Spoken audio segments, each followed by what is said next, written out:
Muy buenas tardes, señoras y señores. Es una gran satisfacción dar comienzo a esta nueva jornada formativa dentro de la cuarta edición del Diploma de Alta Especialización en Legal Tech y Transformación de la Escuela. Como ustedes saben, el artículo 20 de nuestra Constitución garantiza 3 libertades: la libertad de expresión, la libertad de información y la libertad de prensa. Estas libertades, decía el maestro Carlos Espósito, son piedra angular del Estado democrático. O como señalaba George Washington, si nos quitan la libertad de expresión, nos quedamos mudos y silenciosos y nos pueden guiar como ovejas al matadero. Un Estado democrático necesita una esfera pública que funcione adecuadamente, donde un entorno de medios de comunicación equilibrado informe a los ciudadanos para formar una opinión pública.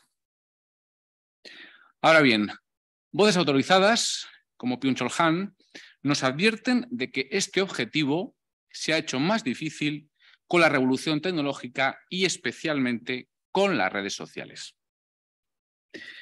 Las principales causas de esta disrupción en la esfera pública son los cambios en la forma en la que nos comunicamos, tanto en privado como en público. Por un lado, han caído los filtros periodísticos y nos exponen directamente a cualquier tipo de información. Por otro lado, el modo en el que se diseñan los algoritmos de las redes sociales que ordenan los contenidos, algunos de ellos han sido calificados por Cathy O'Neil como armas de destrucción matemática, tiene un efecto adverso en la formación de la voluntad democrática. Sin embargo, estos efectos negativos van más allá de la difusión intencionada de la desinformación en las redes sociales, las fake news. A mi juicio, los efectos perturbadores también se producen, primero, por el intercambio involuntario de información falsa, por la difusión intencionada de difusión no falsa con un motivo político y a través de las decisiones algorítmicas que difunden involuntariamente cualquier tipo de información. Hasta ahora, los legisladores, tanto de Estados como de la propia Unión Europea, se han esforzado por regular las redes sociales para mitigar algunos de estos efectos adversos. Por ejemplo, la ley alemana de redes sociales de 2017 combate la incitación al odio en Internet, exigiendo a las redes sociales que establezcan mecanismos de denuncia y que eliminen los contenidos manifiestamente ilegales, por ejemplo, que inciten al odio, los insultos o las difamaciones, en un plazo de 24 horas desde la recepción de la denuncia. En la Unión Europea, el recientemente aprobado Reglamento de Servicios Digitales, el Reglamento DSA, también establece previsiones similares. Ahora bien, estas iniciativas generan polémica al afectar a la libertad de expresión y dejan fuera aquellos contenidos no ilegales pero tóxicos. Sobre todo ello nos va a ilustrar nuestro invitado Borja Suara y después tendremos un coloquio con los asistentes a nivel presencial y a nivel telemático. Borja Suara es sobradamente conocido, entre sus muchas filiaciones cabe destacar que es doctor en Derecho, es profesor de Filosofía del Derecho en la Universidad Complutense de Madrid, es profesor de Derecho Digital en la Universidad Villanueva, es miembro y hemos coincidido en el grupo de expertos que hemos redactado la Carta de Derechos Digitales para España, es experto, entre otros muchos temas, en libertad de expresión, comunicación digital y lleva en estos temas desde el año 96, cuando ya entonces comenzó a ser asesor parlamentario en temas de regulación de las entonces nuevas tecnologías y hoy derecho digital. Querido Borja, es una satisfacción, es un placer y un lujo tenerte aquí con nosotros. Te cedo la palabra. Muchas gracias. Muchas gracias.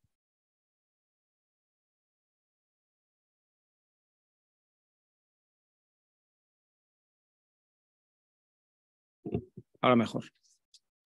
Muchas gracias a los asistentes que os habéis desplazado, que siempre es un gusto después de tantos meses de pandemia y viéndonos a través de las pantallas. Pero también agradezco a las más de 100 personas que están a través de Internet.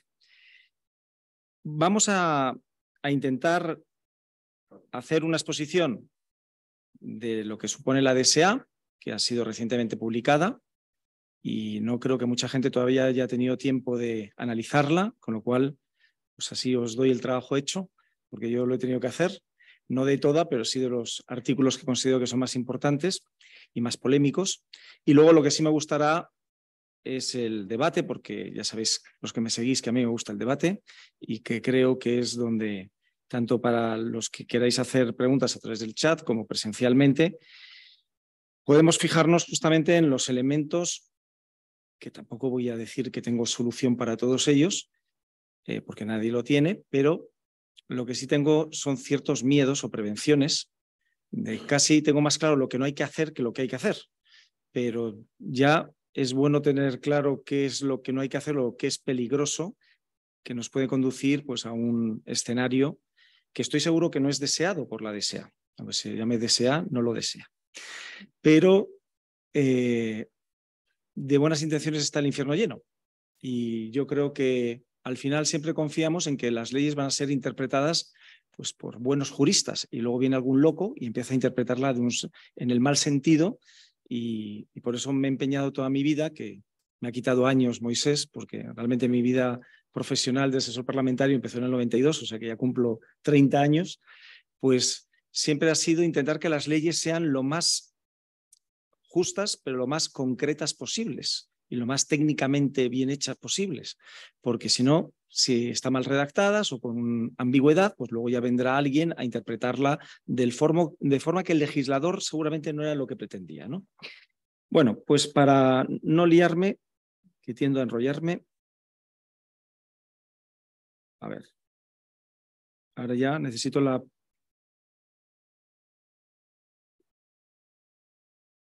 en compartir pantalla. No está en compartir pantalla la presentación. Compartir la pantalla y abrir los.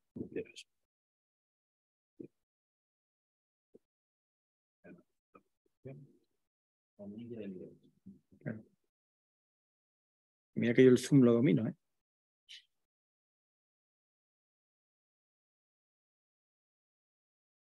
Vale. Bueno, pues perdonar por las cuestiones técnicas. Esta es la publicación del 27 de octubre en el Diario Oficial de la Unión Europea del Reglamento de Servicios Digitales, relativo al mercado único de servicios digitales, porque se modifica la directiva del 2000. ¿Por qué digo la del 2000? Porque si hace 30 años, en el 92, empecé de asesor parlamentario, luego pasé en el 96 pasé al Ministerio de Cultura, y estuve los temas de la libertad de creación artística y la propiedad intelectual. Luego, en el 2000, pasé a la Dirección General de Sociedad de la Información y me tocó coordinar la transposición en España de la Directiva de Comercio Electrónico. Así que esta me la sé, porque fueron muchos meses de trabajo, y de aquellos polvos vienen estos lodos, y la DSA viene a sustituir a la LSSI, que es del 2002, con lo cual llevamos 20 años desde la LSSI, 22 desde la Directiva de Comercio Electrónico. Y ahora me vuelvo a la actualidad, y ayer mismo veía que el comisario Breton le exigía a Elon Musk que reforzara todos los sistemas de moderación de contenidos para luchar contra la desinformación, el discurso del odio, etcétera. Y además se ponía así muy serio, amenazando con que si no lo hacía, entonces tendrían que aplicar el régimen sancionador, que es muy duro, de la DSA, que puede llegar hasta el 6% de la facturación global de una gran plataforma como es Twitter, o incluso a impedirle prestar servicios en Europa, ¿no? Con lo cual, esto es amenazar con la guerra nuclear, no. Y a mí me sorprendía, y por lo que vais a ver, pues digo, es curioso, porque la DSA justamente lo que le da es carta blanca a las redes sociales para que hagan lo que quieran. Con lo cual, aplicar la DSA cuando, salvo que no borre contenidos claramente ilegales, lo otro, lo que ha dicho Moisés, los que son legales pero tóxicos, o legales pero perjudiciales, o legales pero incompatibles con sus términos y condiciones de uso, con tal de no poner nada en los términos y condiciones de uso, pues dice, oiga, yo me limito, que era lo que ha dicho Elon Musk, a borrar lo que sea claramente ilegal. Y lo demás, pues yo creo en la libertad de expresión, ¿no? Con lo cual es una opción. Y con eso también cumpliría la DSA, porque como la DSA dice que pueden borrar si quieren los contenidos que sean incompatibles con sus términos de uso, con no poner los términos de uso más que los contenidos ilegales, que van a borrar contenidos ilegales, estarían cumpliendo la DSA. O sea que me ha extrañado un poco esta amenaza. Pero me ha inquietado, y lo decía en Twitter hoy en un pequeño debate, que era, oiga, ¿estas amenazas qué quieren decir? Que si usted no considera que algo es perjudicial, pero yo, comisión, sí lo considero, ¿le voy a abrir un expediente sancionador? Pues claro, es la censura indirecta. Es decir, si no ejerce la censura directa como nosotros creemos que se debe hacer, ya le diremos cómo se debe hacer. Y ese contenido que no es ilegal, pero nosotros consideramos que es perjudicial, que es discurso de odio, que es desinformación, le vamos a sugerir que lo borre. Y como no lo haga, entonces le hago un expediente sancionador. Entonces, claro, la plataforma ante eso dice, oye, el 6% de la facturación, pues ya me va pareciendo que sí que es bastante tóxico ese contenido, ¿no? Incluso, aunque esto haya sido una amenaza en toda regla, no hacía falta. Con la mera existencia de la DSA, ya es suficientemente disuasoria una multa del 6% de la facturación global. Con lo cual, los ciudadanos nos enfrentamos ante dos censuras. La censura, y hablo de censura no de retirar contenidos ilegales, que eso no es censura, eso es una obligación. Hablo de retirar contenidos que no son ilegales y que uno, por sí y ante sí, considera que es perjudicial, ¿no? Porque no hay ningún ministerio de la verdad que diga que es verdad y que es falso, o que hasta dónde llega el discurso del odio, porque además es curioso porque el discurso de odio siempre es el de los demás, nunca es el propio. Nadie dice, no, mi discurso es discurso del odio, no, siempre es el de los otros, ¿no? Con lo cual, el hacer de árbitro una plataforma digital, una entidad privada, o la comisión o un gobierno, que es lo del Ministerio de la Verdad orwelliano, pues da mucho miedo, da mucho miedo. Entonces estamos entre la censura directa que pueden ejercer a partir de ahora, retirando contenidos que no son ilegales, las plataformas digitales, y la censura indirecta de los gobiernos sugiriendo a las plataformas, oye, vete quitándome eso, que a mí me parece que es perjudicial, tóxico, lo que queramos, y si no lo haces, te voy a ir abriendo un expediente, porque no has tenido en cuenta los riesgos sistémicos que puede tener para la convivencia, o ya veremos algún concepto todavía más curioso, novedoso, el discurso cívico. ¿Qué narices es el discurso cívico? Lo que yo diga que va contra el discurso cívico, ya solo con que yo lo diga, la plataforma o las plataformas tienen que borrarlo. Entonces, a mí me preocupan estos temas. Os estoy haciendo un spoiler porque luego siempre vienen las prisas y ahora vamos a ver en qué me sustento para afirmar esto, porque muchas veces la gente dice, no, bueno, pues es tu opinión. Tal. Bueno, en derecho, los juristas solemos poner en los dictámenes, salvo mejor opinión fundada en derecho, pero hay que hacer el esfuerzo de fundar las opiniones. Y yo os voy a enseñar las diapositivas, los artículos en los que me fundo para estar preocupado, tampoco para decir que esto vaya a ser así necesariamente, pero que es inquietante. Y estas declaraciones del comisario Breton, pues me parece que son inquietantes en cuanto a, bueno, como usted no sea bueno y se pliegue a lo que nosotros consideramos que es discurso del odio, desinformación, que sepa que tenemos aquí una bombita nuclear, el 6% de la facturación, o incluso el impedirle prestar servicios en Europa.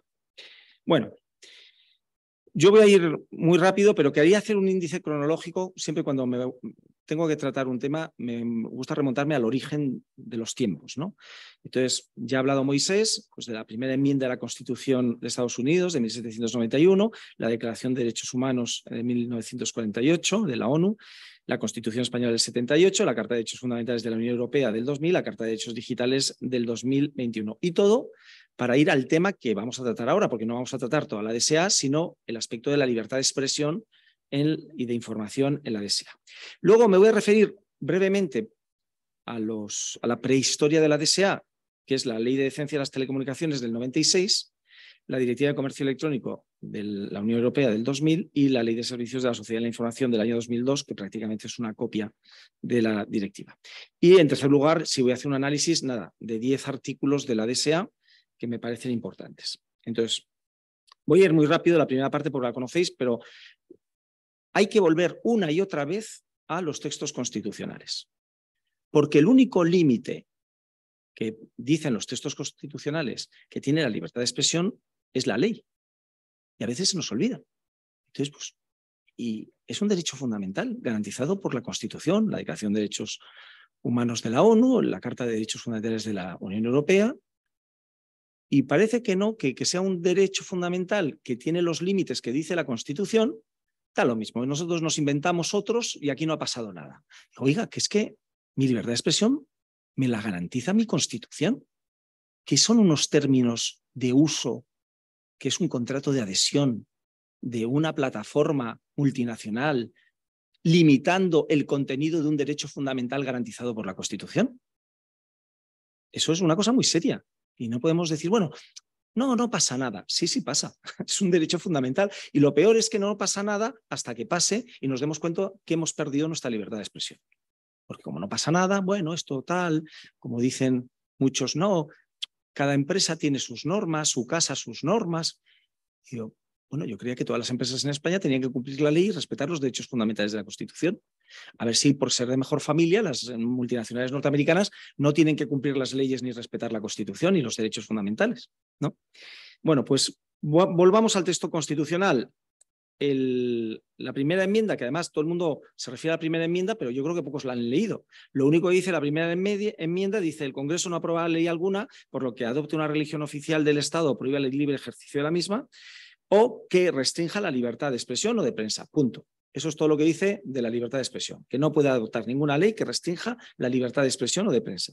Y luego el derecho del pueblo a reunirse pacíficamente y a pedir al gobierno la reparación de agravios. Pero lo único que se refiere a la libertad de expresión son esas palabritas, que el Congreso no aprobará ley alguna por la que restrinja la libertad de expresión o de prensa. Sin embargo, el juego que ha dado la primera enmienda. En cuanto al artículo 19 de la Declaración Universal de Derechos Humanos, todo individuo tiene derecho a la libertad de opinión y de expresión, incluye el derecho a no ser molestado por las opiniones, a investigar y recibir informaciones y opiniones y difundirlas sin limitación de fronteras por cualquier medio de expresión. Bueno, pues esto también está vigente, España lo ha ratificado. Y la Constitución española, que es la que más me interesa, dice en el artículo 21 que se reconoce y protege los derechos a expresar y difundir libremente pensamientos, ideas y opiniones, que es la libertad de opinión, mediante la palabra, el escrito o cualquier otro medio de reproducción. Luego el B y el C, la libertad de producción y creación literaria, artística, científica y técnica, y la libertad de cátedra, pero el D, que realmente el A y el D son los importantes, a comunicar o recibir libremente información veraz por cualquier medio de difusión. Y ahí está la libertad de información. Entonces, aunque hablamos muchas veces de la libertad de expresión, realmente las dos vertientes es la libertad de opinión, que las opiniones son subjetivas, y la libertad de información, que se supone que la información se debe basar en hechos objetivos contrastables.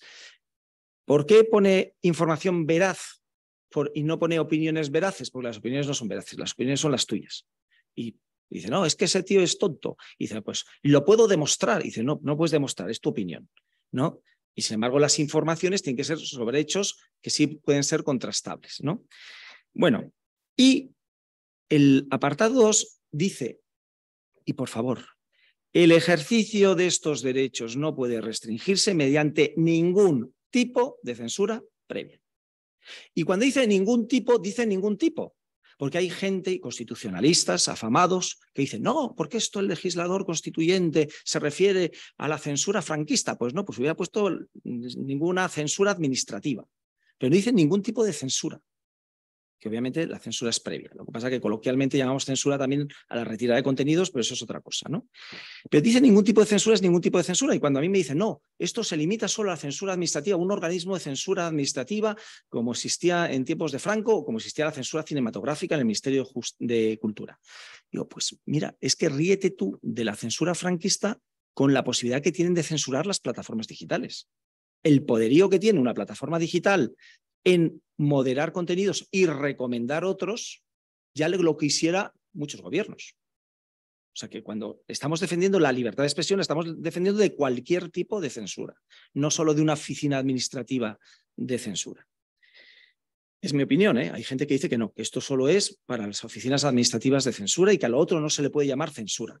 Digo, pues llámale bananas, porque yo no entiendo qué, pero es lo más parecido a la censura que etimológicamente significa, ¿no? Y luego, me salto el 3, que no me interesa mucho, el 4. Estas libertades tienen su límite, en general, eso es mío, en el respeto a los derechos reconocidos en este título, el título primero, otros derechos fundamentales, en los preceptos de las leyes que los desarrollen y, en especial, en unos derechos fundamentales que son el anverso y el reverso de la libertad de expresión, el derecho al honor, la intimidad y la propia imagen, y luego la protección de la juventud y de la infancia. Esto es importante, porque aquí sí que se admite una cierta censura, entre comillas, de contenidos legales, pero que son perjudiciales para menores de edad. Y entonces por eso me hace mucha gracia cuando ahora se habla, no, estos contenidos los borramos porque aunque son legales son perjudiciales. Dice, oiga, que yo ya soy mayorcito. A mí no me trate como un menor de edad. Yo ya sabré lo que quiero ver y lo que no quiero ver. Deme herramientas para poder filtrar lo que no quiera ver. Pero ¿quién es usted para decir que no, que este contenido lo borro porque no quiero que tus castos ojos vean estas cosas? Que ya tengo canas. No me trate como un menor de edad o una persona con discapacidad. Y eso es lo que, cuando dicen, no, son contenidos perjudiciales, lo admito si se dirigen a menores de edad, pero a mayores de edad ya lo decidiré yo si me gusta o no lo quiero ver y me disgusta. Y por último, que es el palabra que la gente normal pues no usa, que es solo podrá acordarse el secuestro de publicaciones, grabaciones y otros medios de información en virtud de resolución judicial. Esta es la censura a posteriori. La otra es la censura previa y esta es la censura a posteriori, que cuando hablamos muchas veces de retirada de contenidos y hablamos de censura, realmente tendríamos que decir, han secuestrado mi tweet, ¿no? Porque es un secuestro no judicial, lo está haciendo una empresa, cuando aquí tendría que ser por resolución judicial, con lo cual ya sabemos que esto es inaplicable. Pero es un secuestro de una publicación u otros medios de información, que está reconocido además por el Tribunal Supremo, por las redes sociales, como otros medios de información, porque mucha gente además, cuando le bloquean una cuenta, no solo le impiden la libertad de expresión, le impiden la libertad de información, porque mucha gente usa las redes sociales para informarse. Imaginaos encima en momentos delicados como puede ser una campaña electoral, si usted me está prohibiendo tener acceso a las ideas, los debates que hay sobre determinados temas que yo necesito conocer para formular mi voto. O incluso usted está censurando determinados tweets de unos partidos políticos por nuestro bien, porque es perjudicial, y a lo mejor es que yo lo quiero saber para no votarles, porque necesito saber lo que opina cada uno, incluso para decidir mi voto. Dice, pues mira, esa barbaridad yo no la voy a votar. Entonces, no lo haga por mi bien, porque me está privando de información para tomar decisiones, ¿no? Bueno, en la Carta de Derechos Fundamentales de la Unión Europea, como es posterior a la Constitución, aparte de la libertad individual de expresión, que incluye opinión e información, tiene un apartado 2, que es que se respeta la libertad de los medios de comunicación y su pluralismo. Pero claro, esto no son derechos fundamentales, porque los derechos fundamentales son individuales. Simplemente son dos valores, la libertad de los medios de comunicación, el pluralismo, y es muy importante lo del pluralismo. Y os explico por qué, desde mi punto de vista. Atacar la desinformación desde el punto de vista del artículo 20 de la veracidad de la información es muy complicado. Y eso lo puede hacer un juez. Pero que alguien se erija en decir qué información es verdadera y cuál información es falsa, salvo que sea notoriamente falsa y perjudicial, ¿no? Pues es muy complicado. Porque es lo mismo que decir que unos mismos hechos en España todos los días provocan noticias distintas, incluso contradictorias, en distintos medios con distintas líneas editoriales. Entonces va a haber uno que diga, esta es la verdadera y los demás son fake news. Es un poco difícil. Y sin embargo el pluralismo es muy importante, porque es un valor constitucional que hay que preservar y que cuando hay una campaña de desinformación, lo importante es lo de campaña. Porque no es un problema que haya una información falsa al lado de una información verdadera. Eso ocurre todos los días en todos los medios. Lo que es importante es cuando una información falsa se viraliza de forma artificial mediante redes de bots, cuentas falsas, etc. Y por ahí sí que se puede atacar. Y lo puede hacer el gobierno. Porque el gobierno tiene que preservar el pluralismo informativo. No puede consentir que alguien perturbe el pluralismo informativo y que te bombardeen con noticias falsas por tierra, mar y aire. Con lo cual, que haya noticias falsas al lado de noticias verdaderas ocurre todos los días, en todos los medios y en todos los países. Que alguien artificialmente haga una campaña para viralizar noticias falsas, lo que hay que ir es contra los bots, que además no presenta ningún problema porque los bots no tienen derechos fundamentales. Así que te los puedes cargar todos, que ni es asesinato, ni le estás censurando a un bot la libertad de expresión, porque no hay personas físicas. Si es una persona física y hay un sistema de verificar que sean personas físicas las que opinen, pues salvo que no sea algo legal lo que diga y traspase los límites, pues tienes que respetarlo.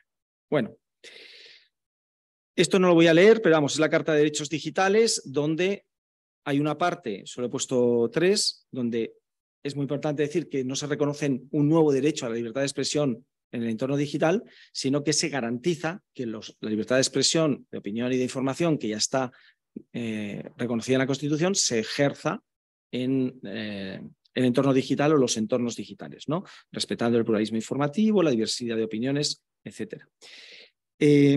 Habla de que los responsables de medios de comunicación, así como los de los entornos digitales, que o bien tengan por objeto el ejercicio de libertades del párrafo anterior por sus titulares o bien provean de tal servicio a sus usuarios, las redes sociales, adoptarán protocolos adecuados para garantizar una serie de derechos. Y el tercero, que es el que más me interesa, en esto Moisés y yo fuimos muy pesados en la Carta de Derechos, es los procesos de verificación y retirada de contenidos se limitarán a aquellos que en entornos digitales se encuentren limitados por la prohibición de censura previa. En los supuestos en los que la ley ampare la retirada de un contenido, los prestadores deberán notificar al usuario y disponer de un procedimiento de reclamación de estas decisiones. Y lo último, se impulsarán mecanismos de autorregulación transparentes que contemplen los criterios y los procedimientos que determinan en este ámbito la actuación de los prestadores e incorporen procedimientos de reclamación y revisión de las decisiones de retiradas de contenidos. Y esto es lo que yo llamo el bar del fútbol. Es decir, ya sé que por el día a día, la rapidez de las redes sociales, no pueden entrar organismos sectoriales ni administrativos y mucho menos los tribunales para ver, oiga, que me han borrado un tuit. Pues no. Entonces, normalmente habrá mecanismos internos de reclamación que deben ser ágiles, transparentes y tal. Pero si te contesta la red social y dice que no, que está bien borrado y que no te va a restablecer la cuenta o el tuit, que haya una especie de segunda instancia como el bar de fútbol donde revisen la jugada a cámara lenta y digan si está bien borrado o no está mal, o está mal borrado. Y con la serie de precedentes, como ocurre en autocontrol de la publicidad, para contenidos publicitarios, pues haya un autocontrol de contenidos no publicitarios y donde se revisen si las decisiones de suprimir contenidos o suspender cuentas de las redes sociales están fundadas en derecho o no. Admitiendo que pueden tener un margen de las redes sociales, que luego eso lo veremos, pero que sea revisable. Porque si no es que muchas veces no sabes ni por qué te lo han borrado, porque no te dan ni una respuesta y no puedes recurrir, pues no vas a ir a los tribunales porque te han borrado un tuit. Hay gente porque le ha suspendido la cuenta si ha recurrido a los tribunales.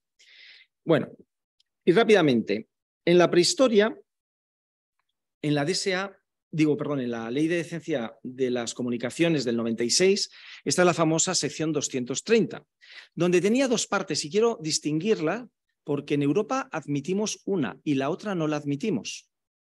La primera no la admitimos. La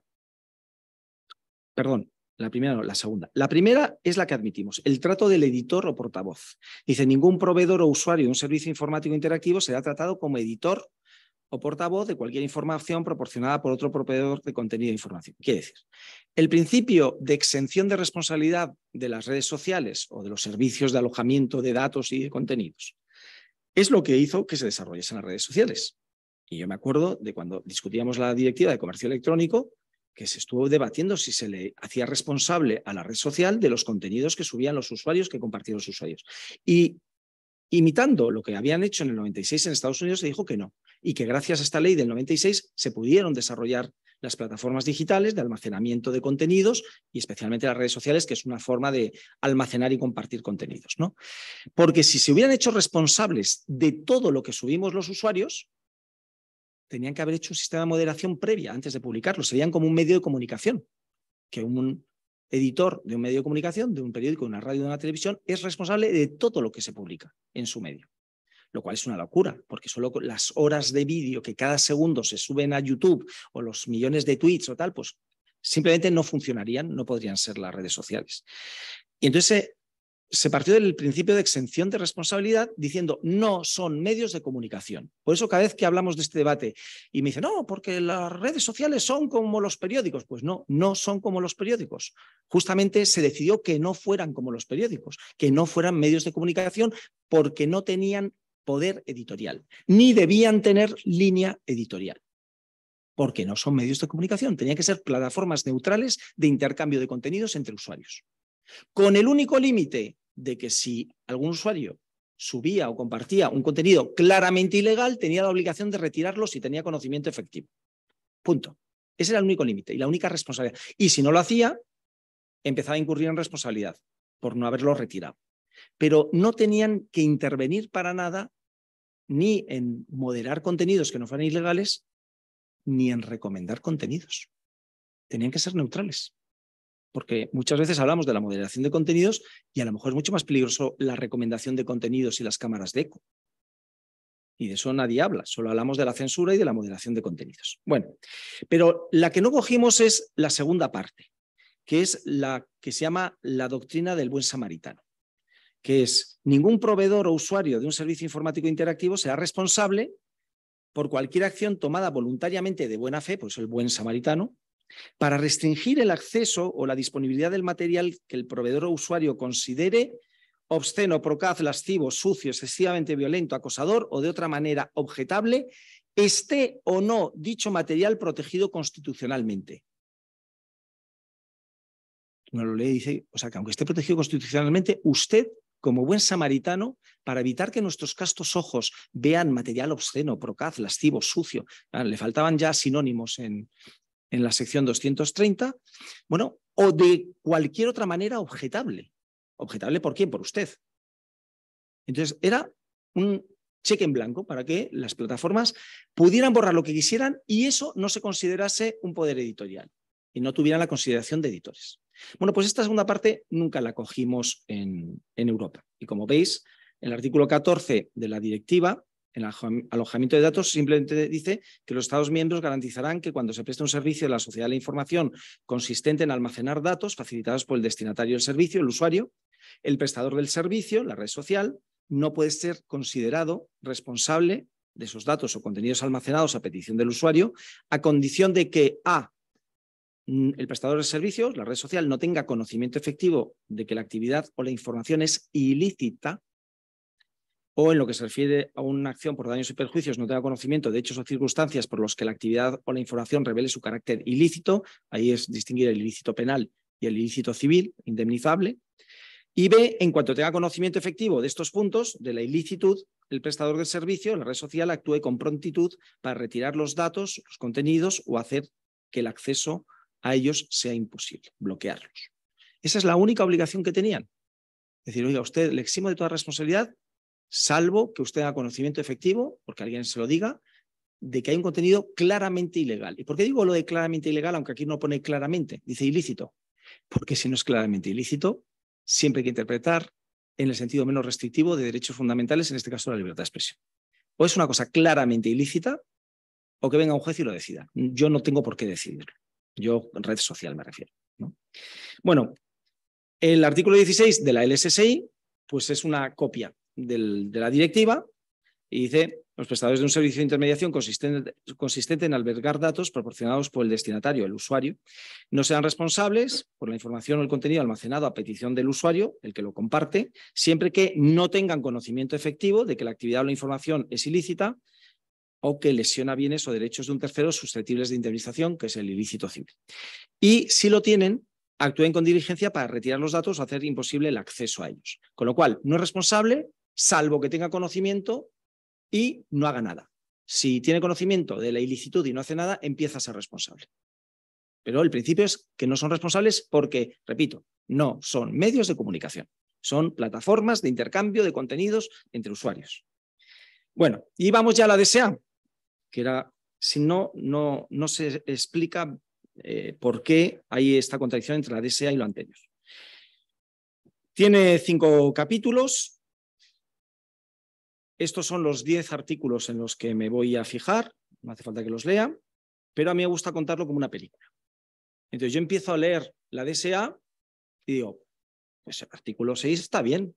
El 7, pues estoy de acuerdo. El 8, ¿dónde hay que firmarlo? Y empiezo a ver ya las definiciones del artículo 3, las condiciones generales del artículo 14, la evaluación de riesgos del artículo 34 y la reducción de riesgos del artículo 35 y ya me pone el vello de punta, ¿no? Y luego ya también dentro del vello de punta están las posibles sanciones vinculándolo con los anteriores conceptos, ¿no? Que ya las he anticipado, he hecho el spoiler, el 6% de la facturación global. Y luego, para no quedar mal en esta película, pues el final feliz es cómo podemos reconducir esto a algo razonable. Y entonces también está previsto, por eso digo que en la propia DSA están previstos estos mecanismos, sistema interno de gestión de reclamaciones y la resolución extrajudicial de litigios, que eso es lo que van a ser los organismos de autorregulación o corregulación, porque tendrán que tener un convenio de corregulación con el regulador administrativo o el coordinador de servicios digitales, ¿no? Bueno, pues ¿con qué estoy de acuerdo yo? Dice, yo me leo el artículo 6, que además es el mismo que el de la directiva, el mismo número. Dice, pues sí, este es el mismo de la directiva de comercio electrónico. Cuando se presta un servicio de asociación de información, de almacenar información por el usuario, el prestador de servicio, la red social, no podrá ser considerado responsable de la información almacenada a petición del usuario, a condición de que no tenga conocimiento efectivo de que es una actividad ilícita, un contenido ilícito, penal o civil, no sea consciente de hechos o circunstancias que pongan de manifiesto la actividad ilícita o el contenido ilícito, y en cuanto tenga conocimiento o sea consciente de ello, actúe con prontitud y retire el contenido ilícito o bloquee el acceso. Ilícito, ilícito, ilícito. ¿Dónde hay que firmar? Esto es lo mismo que decía la directiva de comercio electrónico. Con lo cual, bien. Vamos al artículo 7 y dice, no se consideran que los prestadores de servicios intermediarios, fijaros la redacción, porque se las trae, no reúnen las condiciones para acogerse a las exenciones de responsabilidad a que se refieren los artículos 4, 5 y 6. Es decir, no vamos a considerar que son editores por la única razón de que realicen de buena fe y de modo diligente investigaciones por iniciativa propia de forma voluntaria o adopten medidas con el fin de detectar, identificar y retirar contenidos ilícitos o bloquear el acceso a estos ilícitos o adopten las medidas necesarias para cumplir los requisitos del derecho de la Unión o el derecho nacional en cumplimiento del derecho de la Unión, incluido este reglamento. Bueno, no salimos de ilícitos. Entonces, si alguien voluntariamente, porque no está obligado, de buena fe, hace investigaciones para detectar contenidos ilícitos, no le vamos a considerar editor. Punto. Y esto no es la teoría o la doctrina del buen samaritano, porque el buen samaritano se extendía a otro tipo de contenidos que no fueran ilícitos. Aquí nos limitamos solo a los ilícitos. Así que, donde hay que firmar, ahí me parece bien. Y el artículo 8 también me parece bien. Dice, no se impondrá a los prestadores de servicios intermediarios ninguna obligación general de monitorizar la información que transmitan o almacenen, ni de buscar activamente hechos o circunstancias que indiquen la existencia de actividades ilícitas. Es lo que desde el 2000 decíamos que las redes sociales no tenían que ser la policía de los usuarios. No tienen una obligación de monitorizar todo lo que compartimos. Si te llega una denuncia, oiga, que es que este ha subido un contenido ilegal, entonces lo revisas. Pero no tienes la obligación de revisar todo porque es imposible, ¿no? Bueno, pues, ¿dónde hay que firmar? Que lo firmo. Aquí no tengo ningún problema. ¿Dónde me empieza ya a inquietar el tema? Quería buscar algo descriptivo de la sensación de agobio. Pues cuando vamos al artículo 3, que nadie se lee las definiciones, pues hay que leérselas. Porque dice la T, antes era la P en el primer documento, ahora ya hemos pasado a la T. Moderación de contenidos. ¿Qué entendemos por moderación de contenidos? Las actividades estén o no automatizadas realizadas por los prestadores de servicios de intermediarios, las redes sociales entre ellos, que estén destinadas en particular a detectar, identificar y actuar contra contenidos ilícitos, donde hay que firmar, o información incompatible con sus condiciones generales. Y ahí hemos ya pasado el Rubicón. Ya no hablamos de contenidos ilícitos. Porque podría decir contenidos ilícitos o contenidos que, no siendo ilícitos, sean incompatibles con los términos de uso o las condiciones generales. Y dices, o sea que yo con poner en las condiciones generales lo que no me gusta, lo puedo borrar porque es incompatible con mis términos y condiciones. Oiga, pero es que me está limitando mi libertad de expresión. Bueno, pero aquí me deja. El reglamento me lo permite. que los destinatarios del servicio, los usuarios, hayan proporcionado. Y dice, por ejemplo, la adopción de medidas que afecten a disponibilidad, visibilidad y accesibilidad de dicho contenido ilícito o dicha información incompatible con los términos del servicio, como la relegación, la desmonetización, el bloqueo, su supresión, o que afecten la capacidad de los usuarios del servicio de proporcionar ese contenido, como la supresión o suspensión de la cuenta. Bueno, pues todo eso está autorizado con que tú digas en los términos y condiciones de uso que a partir de ahora no me gustan las fotos de playas. Ah, pues yo lo he dicho, así que puedo hacer todo lo demás. Y digo playas por no poner otros ejemplos que vayan contra los derechos fundamentales, ¿no? Quien dice playas dice pues de determinada raza, de determinada religión, de determinada ideología, etc. Bueno, y me voy al artículo 14 de las condiciones generales y dice los prestadores de servicios intermediarios. Además, me encanta porque somos muy buenos los abogados cuando queremos disfrazar lo que realmente quiere decir un artículo. Fijaros que utilizan el futuro que es casi imperativo. Incluirán en sus condiciones generales información sobre cualquier restricción que impongan en relación con el uso de su servicio respecto a la información proporcionada por los destinatarios del servicio. Y dice, nos hemos puesto durísimos, le estamos obligando a las redes sociales a incluir información sobre cualquier restricción. No, tío, le estás permitiendo que haga cualquier restricción, con tal de que lo ponga en los términos y condiciones de uso.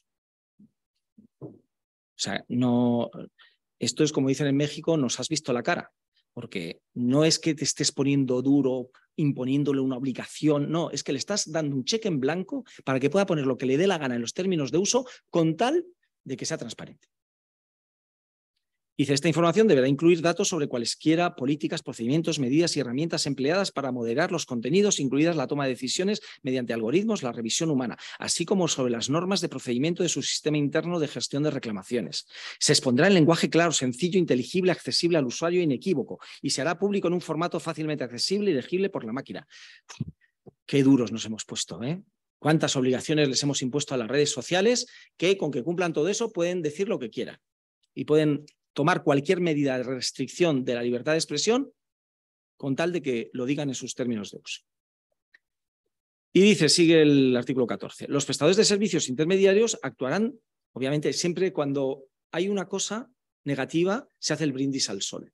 Y dice, actuarán de manera diligente, objetiva y proporcionada para aplicar y hacer cumplir las restricciones con la debida consideración a los derechos e intereses legítimos de todas las partes implicadas, incluidos los derechos fundamentales de los destinatarios del servicio, como la libertad de expresión de los usuarios, la libertad del pluralismo de los medios de comunicación, otros derechos y libertades fundamentales amparados por la Carta Europea de Derechos Fundamentales. Dice, por supuesto, puedes poner lo que quieres, puedes restringir, pero por supuesto con todo el respeto a los derechos fundamentales. A mí que me digan cómo pueden borrar cosas que no son ilegales con respeto a los derechos fundamentales.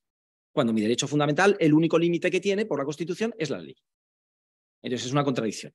No, puedes borrar contenidos que no son ilegales, pero respetando el derecho fundamental a la libertad de expresión, cuyo único límite es la ley. Pues es una pequeña contradicción que habrá que resolver. Bueno, y vamos a los otros que me preocupan, que son la evaluación de riesgo y luego las medidas de mitigación. Porque aquí es donde no he visto tal cantidad de conceptos jurídicos indeterminados juntos, vamos, que parece un metro en hora punta. Dice, los prestadores de plataformas en línea de muy gran tamaño y los motores de búsqueda en línea de muy gran tamaño detectarán, analizarán y evaluarán con diligencia cualquier riesgo sistémico en la Unión Europea que se derive del diseño o funcionamiento de su servicio y los sistemas relacionados con este, incluidas sus sistemas algorítmicos, o del uso que se haga de sus servicios por los usuarios, ¿no? Llevarán a cabo las evaluaciones de riesgo a más tardar en la fecha de aplicación de 4 meses desde la notificación, al menos una vez al año. Esto siempre a mí me suena lo de peligro de muerte o necesidad de comulgar. Te sale el catecismo. En cualquier caso, antes de desplegar funcionalidades que puedan tener un impacto crítico en los riesgos detectados con arreglo al presente artículo. Entonces, esta evaluación de riesgos empieza bien. Yo no sé cómo lo hacen, pero es como los periodistas del corazón, que te hacen preguntas amables y luego viene la mamporrera. Pues aquí empiezan bien con una sartén, pues esto está bien, estamos de acuerdo, y de repente te la calzan cuando ya has bajado las defensas, ¿no? Es decir, la evaluación de riesgos será específica de sus servicios, proporcionada a los riesgos sistémicos, teniendo en cuenta la gravedad y probabilidad de esos riesgos, e incluirá los siguientes riesgos sistémicos. A, la difusión de contenido ilícito. Bien por ellos. Que detecten que el uso puede difundir contenido ilícito. Cualquier efecto negativo, real o previsible para el ejercicio de los derechos fundamentales. Estupendo. En particular, la dignidad humana, la protección de datos, la libertad de expresión e información, la libertad y el pluralismo de los medios, la no discriminación, el derecho del niño, la protección de los consumidores. ¿Dónde hay que firmar? Que hagan una evaluación de todos los riesgos para los derechos fundamentales. Como no voy a estar a favor de que vean quién está utilizando para limitar la libertad de expresión, que es un riesgo para un derecho fundamental. Bien, pero es que me voy al C y dice cualquier efecto negativo real o previsible sobre el discurso cívico. Y yo, ¿qué son efectos negativos reales o previsibles sobre el discurso cívico? ¿Qué es el discurso cívico? ¿Quién dice lo que es discurso cívico y lo que va contra el discurso cívico? Yo no sé si hay alguna otra ley donde hable del discurso cívico. Yo no la conozco. Estamos innovando. Luego los procesos electorales, esto era por las granjas de fake news de los rusos, ¿no? Así como la seguridad pública, que ya la seguridad pública ha dado mucha literatura jurídica sobre hasta dónde llega la seguridad pública, porque eso es por su seguridad. Desde la DGT a cualquier cosa es siempre por nuestra seguridad.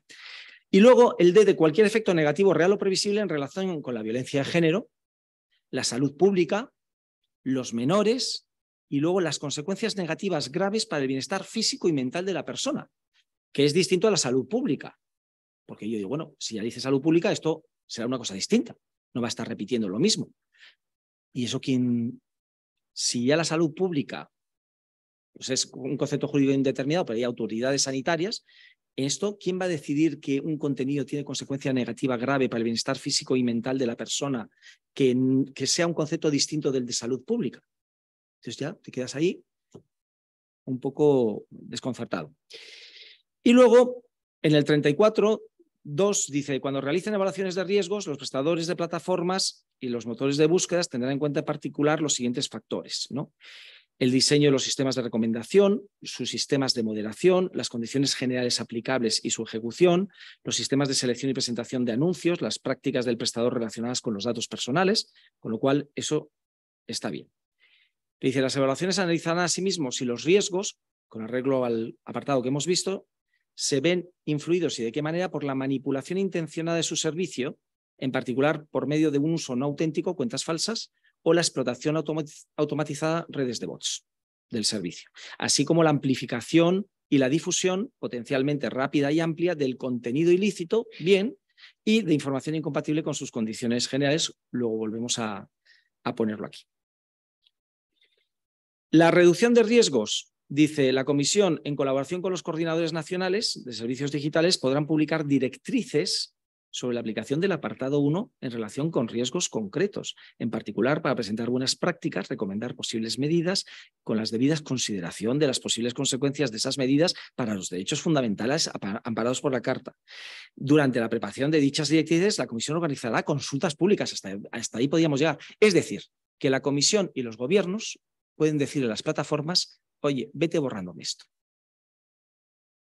Pero por supuesto con absoluto respeto para los derechos fundamentales y la libertad de expresión.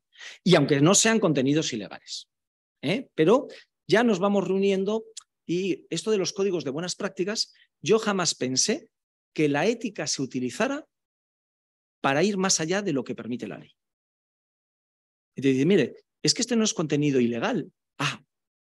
Pero nosotros consideramos que no es ético y entonces vamos a borrarlo. Cuando se suponía que la ética era al revés. Para la antesala de lo jurídico, pero una vez que está juridificado, lo que va a misa es la ley, ¿no?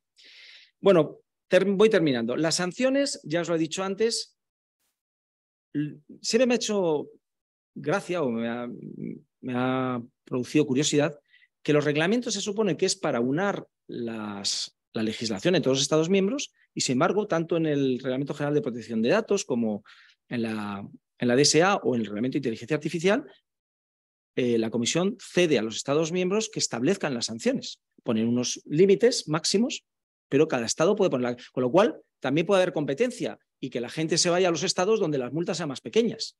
Porque no, cuando decimos el 6% de la facturación es el tope, pero no tienen que ser del 6%, con lo cual pueden ser del 0,1%, ¿no? Y como no está armonizado el sistema sancionador, pues cada uno pondrá lo que quiera. Dice, serán efectivas, proporcionadas, disuasorias, comunicarán a la comisión el régimen y las medidas adoptadas y las modificaciones posteriores. Bueno, y aquí lo que yo os he dicho, el 6% del volumen de negocio anual, importe máximo, también el 1% cuando no proporcione información incorrecta, menores, digamos, y el 5% la multa coercitiva del promedio diario. Vale. Hacemos las paces.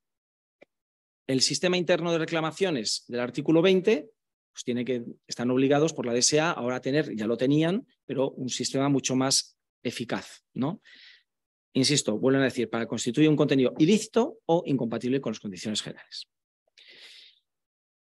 Luego, las decisiones si retiran la información, bloquean el acceso, restringen la visibilidad, suspenden o cesan la prestación del servicio, suspenden o suprimen la cuenta del usuario, suspende, cesa o restringe la capacidad de monetizar. En YouTube se dejaron de monetizar algunos vídeos. Bueno, pues todo eso.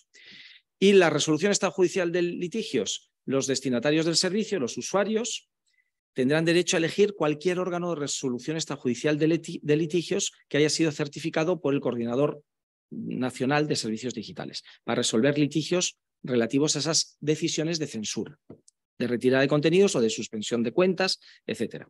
Incluidas las reclamaciones que no se hayan resuelto o no se hayan resuelto satisfactoriamente por el mecanismo interno de reclamación. Y dice, obviamente, la resolución extrajudicial de litigios sin perjuicio de poder ir ante un órgano jurisdiccional. Pero ¿quién va a ir a un órgano jurisdiccional solo por los temas gordos? Lo normal es que quede o en el sistema de reclamación interno o en un sistema de resolución extrajudicial de litigios de autorregulación y luego el Coordinador Nacional de Servicios Digitales, que está por ver si es la CNMC o la SEDIA está intentando que sea la futura Agencia Española de Supervisión de la Inteligencia Artificial. Por ahora hay más papeletas de que sea la CNMC, pero bueno. Y luego, por último, serían los tribunales, con lo cual habría 4 trincheras, ¿no?, para defensa. Conclusiones, y termino con esto. Los términos de uso. Los términos de uso son, como dice la DSA, unas condiciones generales de contratación, lo que llamamos en el argot contratos de adhesión. No es una fuente del derecho que esté por encima de la ley y de la Constitución. Es un contrato entre una empresa y un usuario, como los del gas, los bancarios y tal, donde no puedes negociar las condiciones. Y yo siempre digo que en vez de poner un botoncito de he leído y acepto las condiciones de uso y tal, habría que poner una lata de lentejas, porque si quieres las comes y si no las dejas. O sea, no puedes, oye, Elon, que mira, vamos a negociar esta cláusula que viene aquí que no me acaba de convencer. Con lo cual, ¿cuál es la única vía que tenemos para protestar el derecho a la pataleta? Impugnar las condiciones generales que consideremos abusivas, como ha ocurrido con las bancarias. En España todavía no conozco ningún abogado que se haya prestado. Yo siempre animo a los abogados a que empiecen, porque yo veo bastantes cláusulas abusivas, no solo en temas de libertad de expresión, sino en temas de protección de datos y de propiedad intelectual, que son expropiatorias las cláusulas de las plataformas digitales. Pues dicen, no, el contenido es tuyo, pero yo me autoadjudico una licencia indefinida, global, gratuita y con la posibilidad de modificar tu contenido, cederlo a terceros y coño, pues con eso lo que me ha hecho es expropiar mi propiedad intelectual. Y Europa está dejando a las plataformas norteamericanas que expropien el contenido de propiedad intelectual de todos los creadores europeos. Y no dice nada, y eso yo lo he contado en el Ministerio y se lo he dicho a la Comisión Europea, y parece que no es un problema ese que nos estemos quedando sin la propiedad del derecho exclusivo de autorizar los contenidos de los creadores europeos, pero no le importa a mucha gente. Bueno, con lo cual, para mí los términos de uso son contratos de adhesión y pueden tener cláusulas abusivas porque vayan contra la ley, contra los derechos fundamentales y se pueden anular. Incluso la Ley General de Consumidores y Usuarios dice una cosa que yo siempre me pregunto, ¿y por qué hay que ir a los tribunales? ¿No lo puede ver ya una autoridad administrativa que cada vez que haya una plataforma tenga que pasar sus términos y condiciones de uso, lo revise y diga, oye, pues esto me lo cambias, porque esto no está de acuerdo con la legislación española o europea? o cada vez que haya una modificación se revisen, porque los usuarios no nos las leemos. Primero, porque si tuviéramos que leer todas las condiciones de uso de todas las aplicaciones y plataformas, no nos daría la vida. Segundo, porque no las entenderíamos. A mí me cuesta y yo me dedico a esto. Y tercero, porque aunque las entendiésemos, no podemos hacer nada, porque son lentejas, con lo cual es absurdo que entremos en ese tema. Pero que lo hagan las autoridades. Pero las autoridades de protección de datos, de propiedad intelectual, de la autoridad de libertad de expresión son los jueces. O sea que esa ya no sé quién. Pero las autoridades de consumo. Esta ilustración la pongo últimamente mucho. ¿Sabéis cuál es? Un punto más en la nota, quien sepa qué es.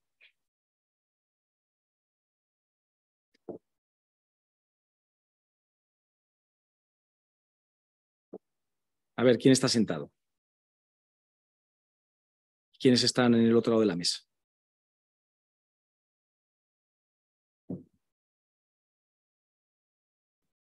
Bueno, voy a tener que decirlo yo.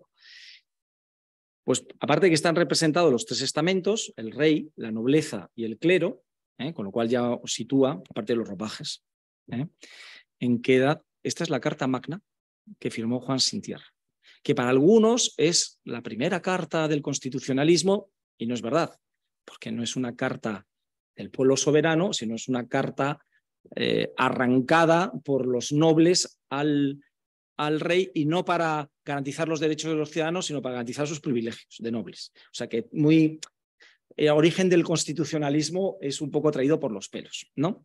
Pero esto ilustra muy bien la situación actual, donde el rey es el Estado, los estados, y los nuevos señores feudales son las grandes corporaciones de Internet, que tienen más poder muchas veces que muchos estados.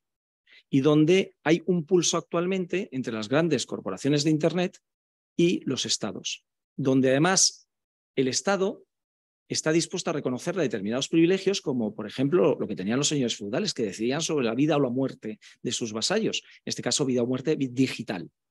Pero a ti te quitan la cuenta y eso es la muerte digital. Porque pasas de tener, imaginaos, grandes influencers que tienen millones o 200.000 o lo que sea, y de repente pasas a la nada.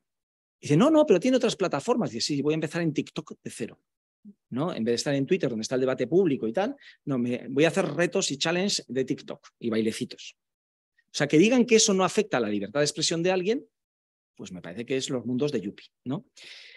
Y al mismo tiempo, ¿por qué hacen esto los gobiernos y la Comisión Europea? Porque cree que van a ser capaces de controlar al monstruo con amenazas del 6% de la facturación, etc. Y mientras tanto dices, mira, vete censurando tú, y así yo no me mancho las manos. Yo solo te sugiero, con códigos de buenas prácticas, lo que me vas a ir borrando. Bueno, pues esto es la censura directa que harán, que sea una censura comercial de las redes sociales, porque no quieren poner los anunciantes anuncios al lado de contenidos polémicos y de haters y de trolls y tal. Y por otro lado será la censura indirecta de los gobiernos, que le dirán, oye, ese contenido que es desinformación o que es discurso del odio, qué curioso, que suele ser el que es crítico con los gobiernos. Y eso me lo vas borrando. Y no hay ningún organismo independiente que pueda decidir, oiga, si está actuando bien las redes sociales o está actuando bien los gobiernos, indicando a las redes sociales lo que deben borrar. Por eso yo soy muy partidario del organismo independiente de autocontrol sectorial que esté con un convenio de corregulación con el Coordinador Nacional de Servicios Digitales, que lo tiene que certificar para que pueda funcionar. O sea, no puede constituirse así como setas, tiene que estar autorizado y bendecido. Termino con esta diapositiva que siempre repito porque es la mejor descripción o definición de libertad de expresión que he visto, además por Noam Chomsky, que no es nada sospechoso de ser un facha, ¿no? Que es quienes... es que me tapa esto, ahí también, no sé cómo se quita esto. Bueno, solo los que creen en la libertad de expresión de aquellos a los que detesta, creen verdaderamente en la libertad de expresión. Creer en la libertad de expresión tuya y de los que piensan como tú, eso no es creer en la libertad de expresión. Y eso es lo que vemos todos los días en las redes sociales, ¿no? Donde la gente cree en su libertad de expresión, defiende su libertad de expresión y quiere taparle la boca o censurarle y que le retiren la cuenta a los que no piensan como él. Y con eso llego a la tercera censura, que es la peor de todas. Ni la de las redes sociales, ni la de los estados o la Comisión Europea. La de los propios ciudadanos. En estos debates sobre la libertad de expresión, los que la defendemos somos tachados de todo frente a los que están de acuerdo en censurar a los otros, obviamente, nunca a sí mismos. Y entonces, todos llevamos dentro un censor. En cuanto nos han dado la posibilidad de denunciar cuentas, hay una guerra de guerrillas para tapar la boca, porque no les pueden matar. Si pudieran matarlos, los mataban. Pero por lo menos matarlos digitalmente. Y eliminar al que piensa diferente a ti. Y eso el propio sistema lo fomenta porque se agarran en términos y condiciones de uso muy ambiguas para que, poniéndose de acuerdo en denunciar a una cuenta, el algoritmo lo primero que haga era bloquearlos cautelarmente. Y nuestra libertad de expresión ahora está en manos de un algoritmo que está siendo manipulado por los que se conocen los términos y condiciones de uso. Para estos temas me tenéis en Twitter y siempre me gusta terminar con esta diapositiva, que es la portada de mi cuenta, donde además me saqué una foto cuando en un evento de Twitter hablaba de la libertad de expresión y el discurso del odio en Twitter, porque termino siempre diciendo lo mismo. La mejor manera, incluso yo diría que la única, de defender la libertad de expresión es ejerciéndola. Y a mí me da mucha pena que se estén quedando con el debate público los trolls y los haters. Y la gente razonable no ejerza su libertad de expresión porque no quiere meterse en líos. Y sabe que si dice algo que le puede molestar a alguien, y especialmente a las jaurías, le van a linchar. Y como tampoco están las redes sociales para pasar malos ratos, se van yendo los buenos. Y va quedando el discurso y el espacio público, se lo regalamos a los radicales, a los haters y a los trolls. Por eso, como yo soy muy terco, yo no me callo ni debajo de las piedras. Muchas gracias.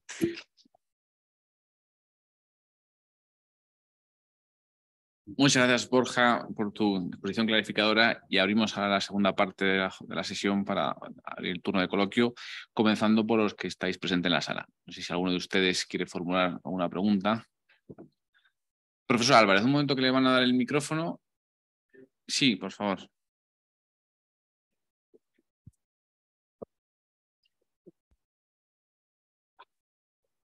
No.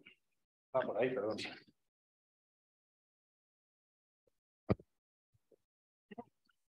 Bueno, en primer lugar, agradecerle la brillante exposición porque ha sido muy clarificadora y yo tengo una pregunta cogiendo el inicio y el final de su exposición, ¿no? Porque comenzábamos con esa diapositiva mostrándonos la posibilidad de que la comisión o los gobiernos, hacía referencia, ¿no?, fueran quienes estableciesen esas directrices de lo que es o no permisible siendo, no, decíamos, siendo legal.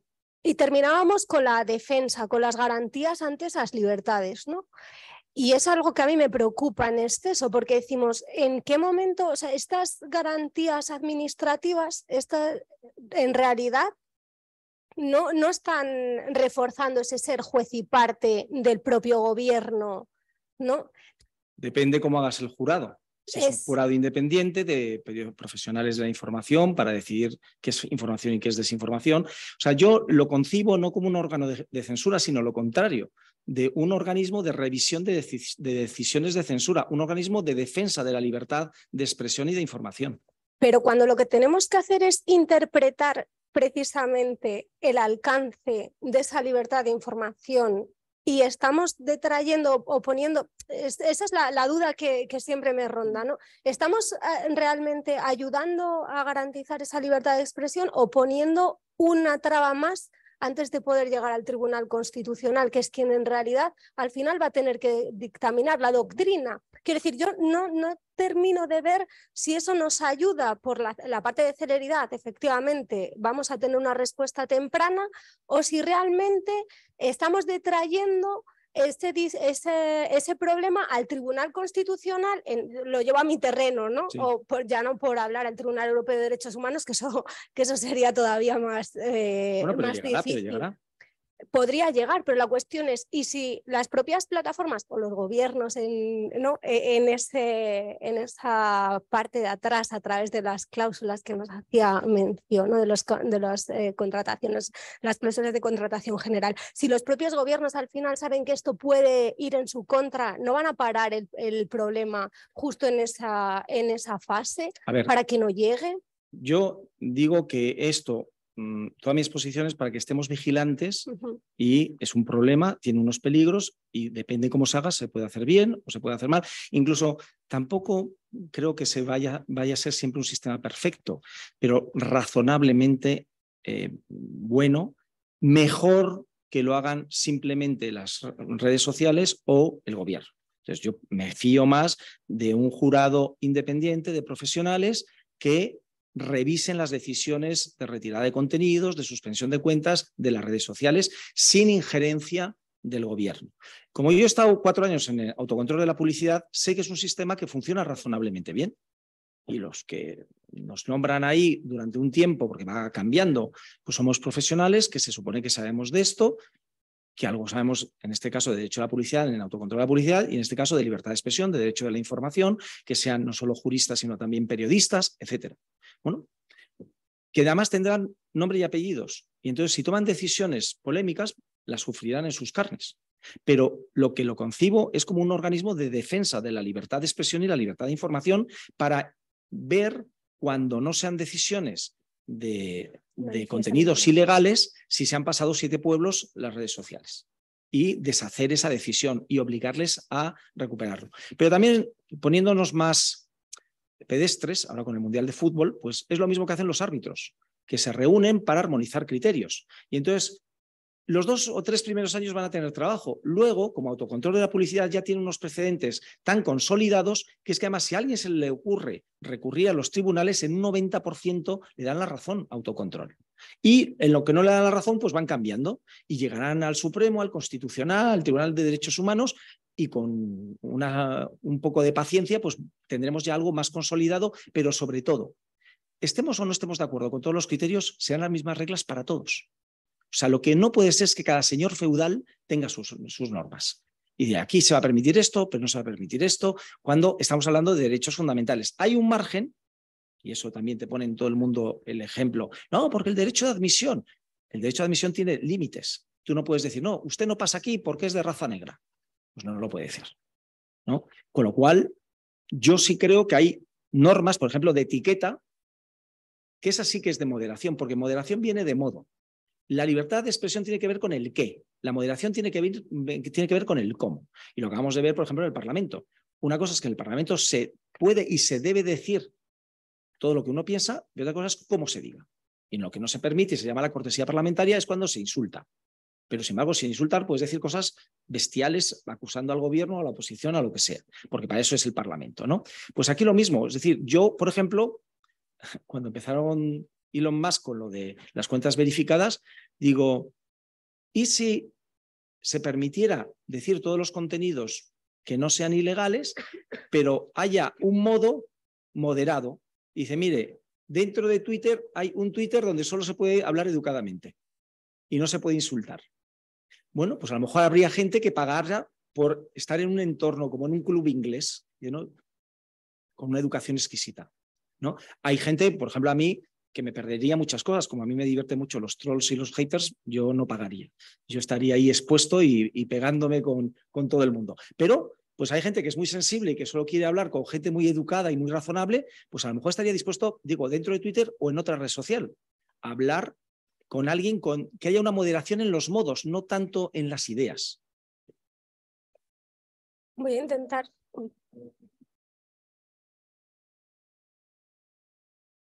No sé si hay... Te pregunta Dani si en el nuevo reglamento hay alguna regla que imponga a las grandes redes sociales en relación con la ordenación algorítmica de los timelines, si se prevé también que el usuario pueda elegir consultar el timeline en orden cronológico y no condicionado por el algoritmo. Bueno, lo que dicen son los deberes de transparencia. Entonces, luego se supone que Autoridad Nacional de Supervisión de la Inteligencia Artificial, entre otras cosas, lo que tendrá que es supervisar los algoritmos de moderación y de recomendación, la ordenación del timeline sin darte opciones a verlo como tú quieres, obviamente pues puede llegar a ser una manipulación, ¿no? Y entonces yo creo que mientras te dé la opción de verlo cronológicamente o de ver si tú estás de acuerdo porque dice, oye, pues me selecciona bastante bien lo que a mí me interesa. Pues también es una opción, pero tiene que ser una opción.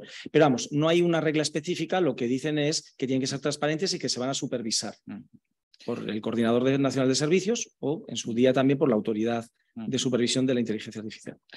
Te pregunta Jesús si consideras que los trolls tienen derecho a la libertad de expresión y cómo distinguir la actividad de un troll o de un usuario de buena fe que oculta su nombre.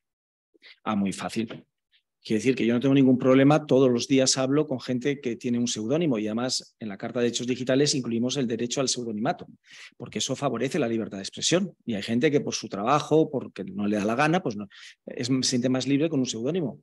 Pero eso existe en la literatura, en propiedad intelectual, no me plantea ningún problema. Y además hay gente maleducada con seudónimo y sin seudónimo. Porque no penséis que por todos los seudónimos son maleducados, no. Hay gente de lo más educada y razonable con seudónimo.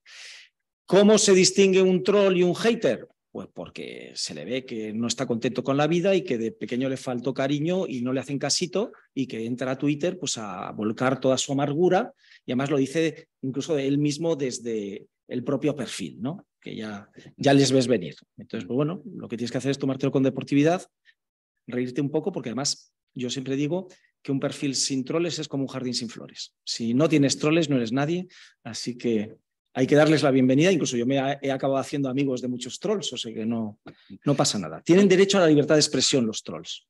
Pregunta Jesús, una cuestión muy interesante. Si crees que la Agencia Española de Protección de Datos debe tener legitimación activa para interponer acciones de oficio contra las redes sociales que secuestran derechos fundamentales, anular los términos y condiciones de uso o solicitar indemnizaciones para los usuarios que se ven agraviados, por ejemplo, por la vulneración de sus derechos en la moderación algorítmica.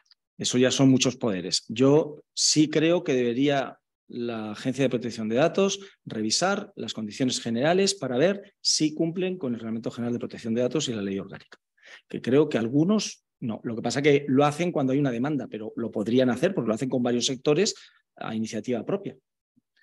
También en esta línea nos plantean, utilizando los argumentos de asociaciones de consumidores, de activistas como SREMS,